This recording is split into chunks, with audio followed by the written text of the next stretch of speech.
Chilling tales for dark nights.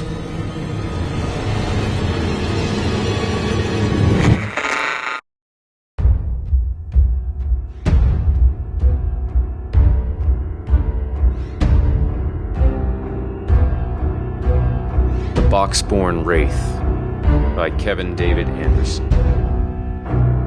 Narrated by Jason Hill. Not like this, Chow, Benny pleaded. Just shoot me, please! Chow shook his head. You know I can't, Ben. The boss was very specific.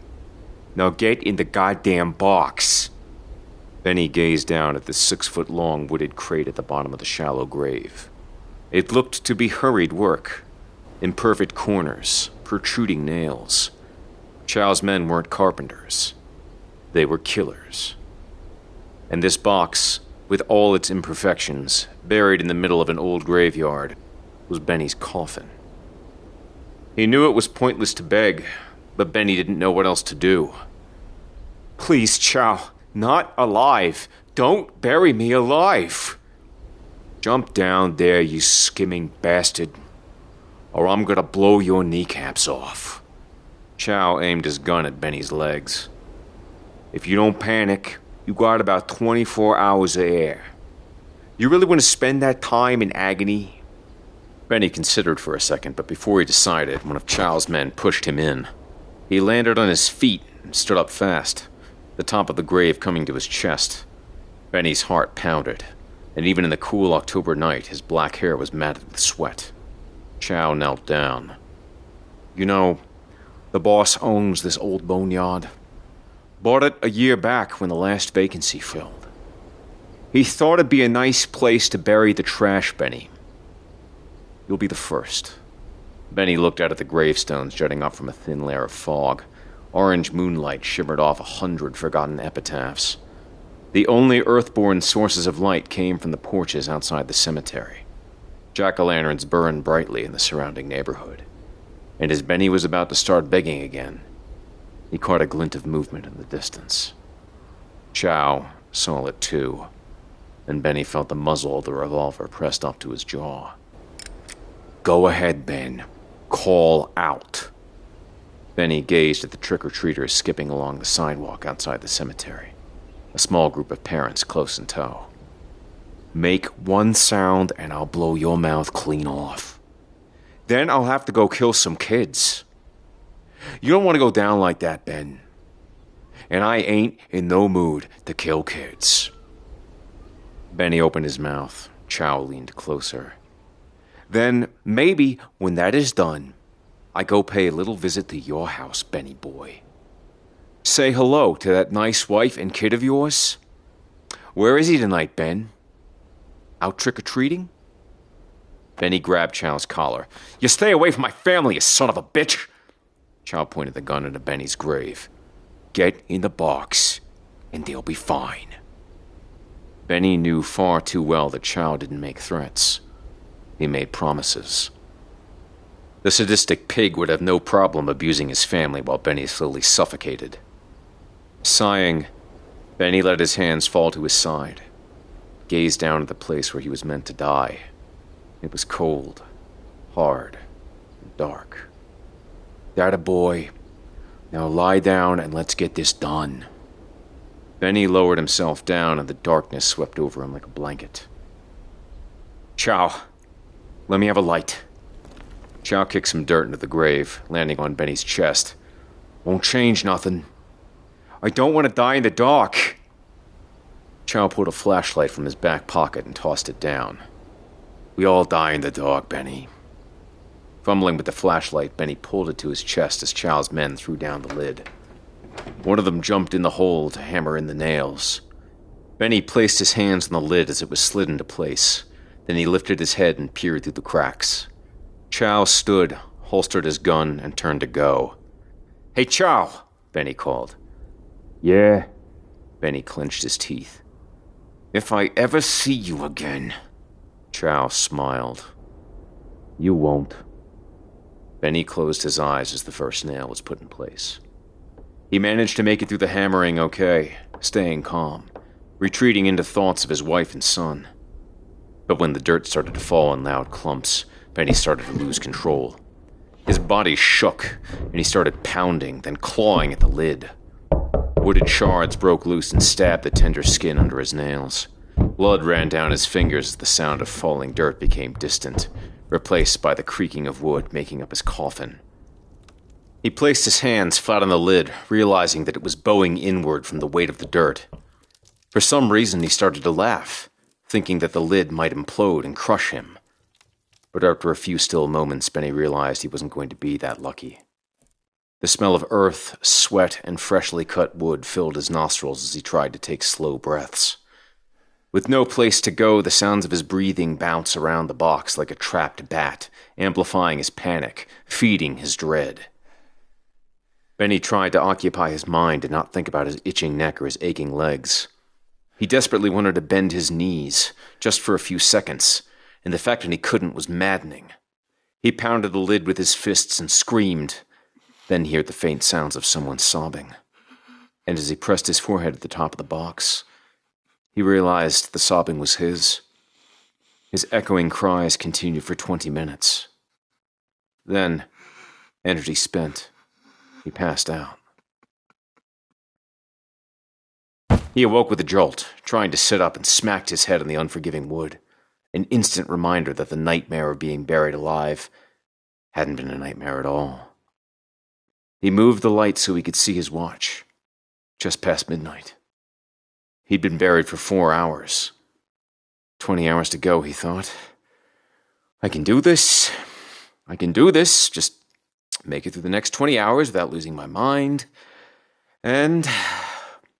A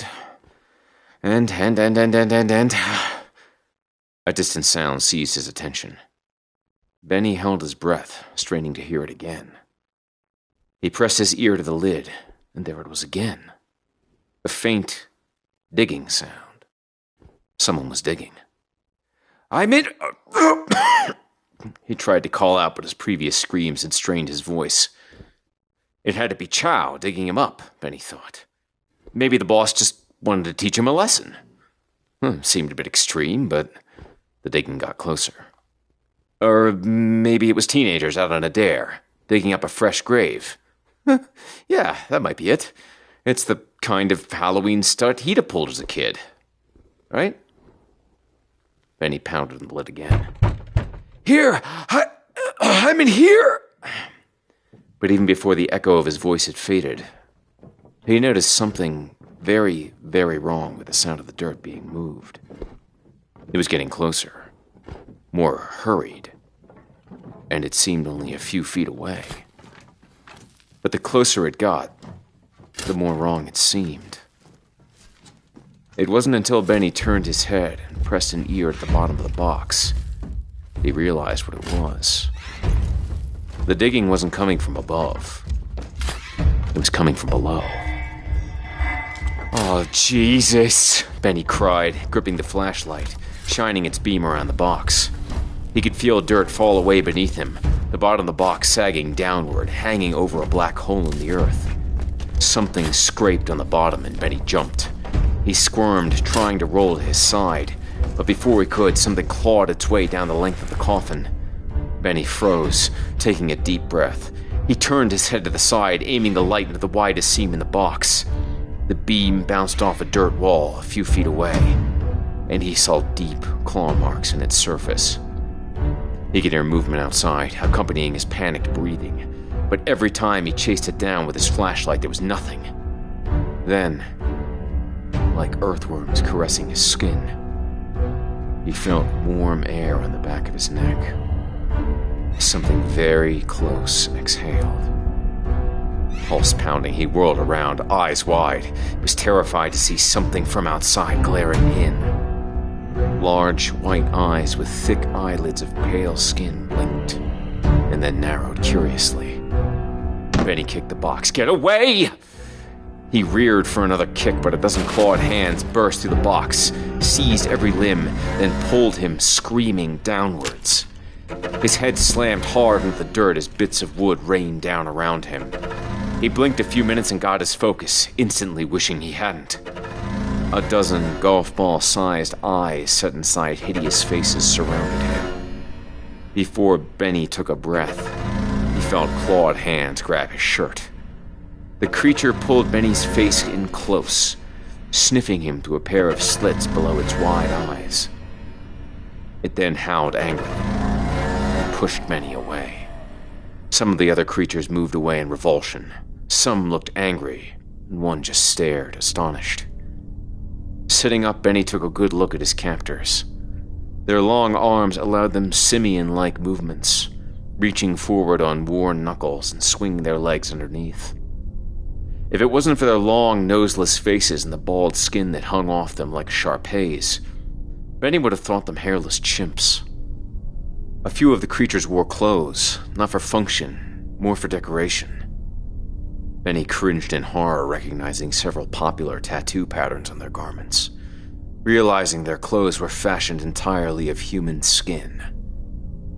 Benny felt a push on the back toward a torchlit corridor, and as the small group started to move, he had to stay crouched in the 4-foot-high passage, which was perfect for the size of its inhabitants. Stumbling around the descending tunnel, Benny was prodded from behind, with a blow every few minutes. He could hear them talking in a language he'd never heard before, but the tone was unquestionably angry. Suddenly, he emerged into an enormous gymnasium-sized chamber. Coffins stacked up like bleachers lined the walls. The seats were filled with females of the species and hordes of their brood. As he walked past, the smaller eyes of the young ones glazed over with hunger, staring at him, disappointment flashing over all their gaunt faces. The scene reminded Benny of pictures of starving children, bloated stomachs, ripe with malnutrition. A tall, thin female wearing human teeth around her neck like a pearl necklace emerged from behind a pile of discarded jewelry, watches, and gold fillings. She walked towards Benny, holding a staff constructed of bone.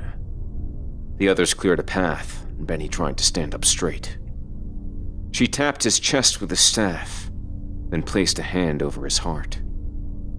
Benny felt it beat faster at her touch. She shook her head, then turned to her people and spoke in their strange language. They didn't like what she had to say. Commotion exploded around the room. Some yelled with rage, some sobbed. The one that had grabbed him earlier pushed to the front and started yelling. He held a broken femur like a dagger and thrust it up and down. The female jabbed her staff into the dirt defiantly. The larger male took a step back with a slight bow, but then roared savagely and lunged at Benny. Benny brought his hands up as the creature landed on his chest. Swinging a fist, Benny connected with the side of its bald head. It fell back, howling like some enraged ape, then came again, this time with teeth bared. Benny heard a crunch and screamed as it bit into his wrist. Feeling the teeth touching bone, he knew he had only seconds before he lost his hand. He pulled with all his strength, wildly thrashing and kicking at his attacker. But the creature suddenly let go. It stumbled back, gagging. Benny's blood splattered on its face. It gasped for air, grabbed its throat, then fell to the dirt floor. Its tiny legs twitched, and then it lay still, dead. Before Benny could check his wound, the female pulled him up, dragged him to the rear of the chamber and through an opening. Crouching, Benny whirled around and saw her wave the bone staff at the doorway. In an instant, the opening to the room vanished, replaced by a wall of dirt. Thinking it safe for a moment, Benny examined his wrist. To his astonishment, he wasn't even bleeding. The cuts were deep, but there was no pain. It's like he was looking at a wound on someone else's body. The female moved past him and Benny gazed around the room, noticing the familiarity of his new surroundings in an instant. It had a high cathedral ceiling, pews made entirely of coffins, and a podium of mud and bone. Beyond that was an altar, decorated with elaborate hieroglyphs. The creatures were depicted here carrying coffins, worshipping them, and feasting on their contents. Life, the female said. the boxes are life. Benny's head was spinning. He started to understand. A word floated around in his mind, for a few moments seemingly searching for some sane place to land. When sanity seemed unavailable, he finally just said it. Ghouls. Boxes empty. So long, she said, her speech labored as if struggling for every syllable. Then you eat the dead to live, Benny said, more to himself than to his savior. Remembering what happened to the one that had just bit him, he knew why they couldn't consume him alive. Living blood was poisonous.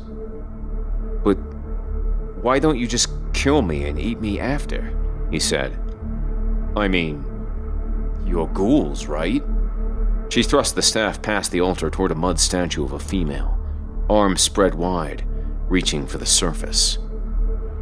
No, her mother forbids it. Must not make dead, no kill. Forbidden. Mother forbids, Benny repeated. Well, don't that beat all? The ghouls got religion. He looked into her huge eyes as an idea erupted in his mind. You know, I think you and I can work this out. Benny pointed up. You send me up there, and I'll fill your boxes for you. Man, oh man, will I fill your boxes. Benny saw the female smile, a yellowed, jagged-toothed grin, and he knew she understood. Not much later, Benny clawed his way out of the ground through a narrow hole in the earth the female ghoul had created with a thrust from her bone staff. Flopping around in the cemetery grass, he took a deep breath of air, the cold night invigorating every muscle in his body. He rolled over and looked at his wound. It still didn't hurt. He'd almost forgotten about it. The tears in the flesh seemed only scratches now. And beneath, he could feel his muscles pulse with energy he'd never felt before. There was a tingle on his scalp, and he ran his fingers through his hair. Thick, black strands fell away. He looked at the clumps in his hands, sighing. Small price to pay, he said, with a grin. Benny took a deep breath, then jumped to his feet with simian grace. He felt strong, very hungry, and ready to make good on a promise.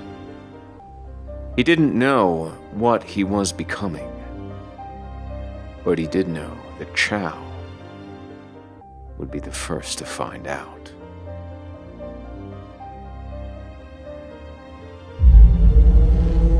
Chilling tales for dark nights.